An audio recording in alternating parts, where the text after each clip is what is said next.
The event will begin shortly. A private spiritual community dedicated to integration, healing, and personal transformation. Everything shared here today is for educational and spiritual purposes only. Whether you're exploring microdosing, preparing for a journey, or seeking integration support, you are in the right place.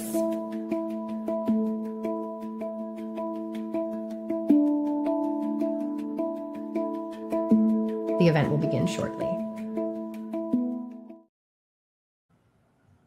Hey everybody, good evening, and thank you for joining tonight. So today we're going to talk about the invisible weight of overthinking. So let's find peace in our busy mind. Super great topic. I'm sure we're all overthinkers at some point or another, ruminating, waking up at 2 a.m, thinking about what you should have said, what you should have did, thinking, right? So before we begin, there are several disclaimers here. So go ahead and take a peek at those, and then we will just dive right in. So everybody here, raise your hand if your brain has ever done this. You replayed a conversation from 3 years ago, 2 a.m. in the morning, or any conversation even from recently at 2 a.m. in the morning, thought about what you should have said, should have did, what happened. You made a decision and then you second guess it, and you maybe back out of a sales decision or back out of something you've done. You've been fine all day and then your brain decides to spiral at bedtime and you can't get to sleep. And you've solved the same problem over and over again in your head. And I see a lot of hands up here. I see a lot of ones in the chat. So you're in exactly the right place if this is you. And I'm positive it's every single one of us, including me. Your mind isn't broken, it's overprotective. So overthinking is not a character flaw or a sign of weakness. It's your nervous system running at an ancient protection program. So it's just trying to keep you safe, right?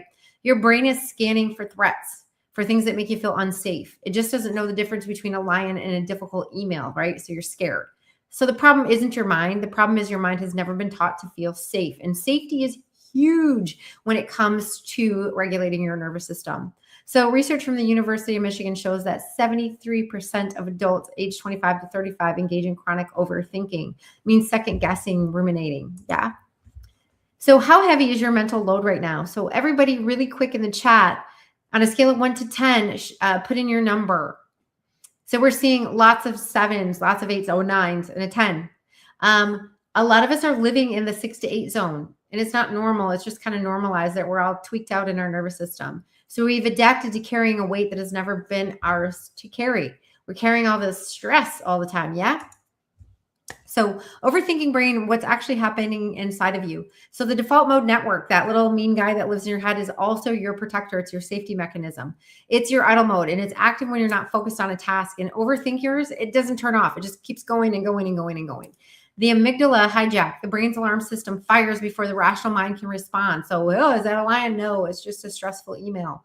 Past trauma keeps the alarm permanently on low level alert. And the cortisol overload that comes afterwards. Chronic overthinking keeps cortisol elevated. It suppresses your immune system. It disrupts your sleep, and it impairs your ability to make a decision. And when you do make a decision, you second guess it, third guess it, fourth guess it, fifth guess it, right? How many of you guys have done that? Yeah, I see tons of you. Yep.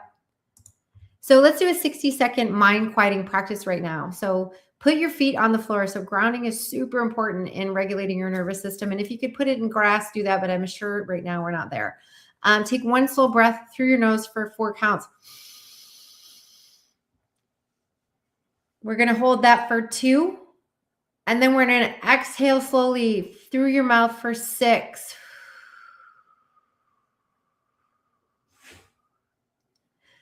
Did you notice a shift? Did you notice a quietness or a little bit of peace? That's your nervous system responding to a signal of safety. So you're going to do that slow breath through your nose, 4 counts. Then you hold for 2, and then you exhale slowly through your mouth for 6 counts, and it calms your nervous system. The mind quiets when the soul feels held.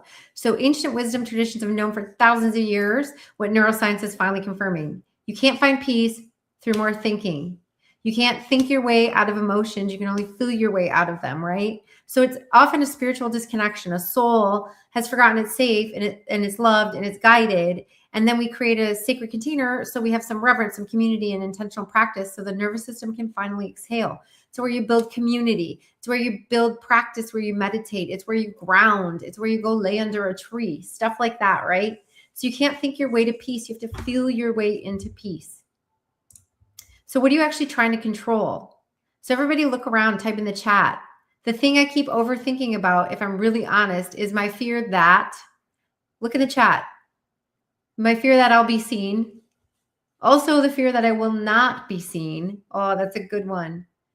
Oh, you're going to look stupid. Lots of people are feared other people's impression of them. Yeah. Yeah. What other fears do we have out there? If I keep overthinking about it, the fear that I made the wrong decision, that I'm going to screw up.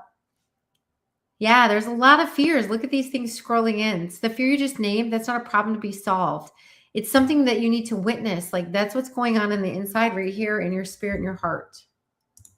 So intentional integration is teaching the mind it's safe. So we do a sacred pause. So the intentional practice of breath work, journaling, somatic movement, facial release, any of those things, they interrupt the overthinking loop and they signal safety to the nervous system. And that's what this is all about, is safety. Psychedelic informed integration. So psilocybin has been shown to reduce default mode network hyperactivity. So it creates this window of neuroplasticity for new patterns to be formed. The spiritual stewardship, working within a faith-based container like the temple that provides reverence, it provides legal protection and community support throughout the process. And community, I cannot stress enough how important community is to regulating your nervous system. Just having people around, people in community where you can talk through some things. Yeah. So what life looks like when the mental tape finally stops. You need a container, not just a coping strategy. So we do trauma-informed coaching, where expert guidance to help you regulate your nervous system, integrate your experiences, and turn insights into lasting daily practice. We support you via text, via feedback, via email, via phone calls, in person even. We have a spiritual and legal framework for you. It's a 508c1a private member association, providing a safe, sacred, and legally protected community for your healing journey. Because healing doesn't happen in isolation. It happens in a sacred container with your community. Lean into that. So you quiet your mind is not a luxury. It's your birthright. So you have to learn. Visit us. Visit silvergirl.com. Have a phone call with us. Read more about the science of microdosing and nervous system regulation. Ask people. It's in the news everywhere. Everybody's talking about it right now. Connect. Book a no pressure discovery call with us. Talk about what's keeping you stuck. Connect with the community so you can ask them what their experience is like. Connect with each other. Begin. Join the temple. It's free. It builds community. Start your intentional integration journey now. We have lots of tools available to you that we can distribute to you so you can learn how to meditate, so you can learn breath work, so you can learn to quiet. So your mind has been working overtime to protect you. It's time to let it rest. And here's a way that you can contact us. You can reach out. We're happy to talk to you. We're happy to answer questions. Yeah, absolutely. So you can go ahead and text that phone number. You can call the phone number. There's an email there as well. Any question is open.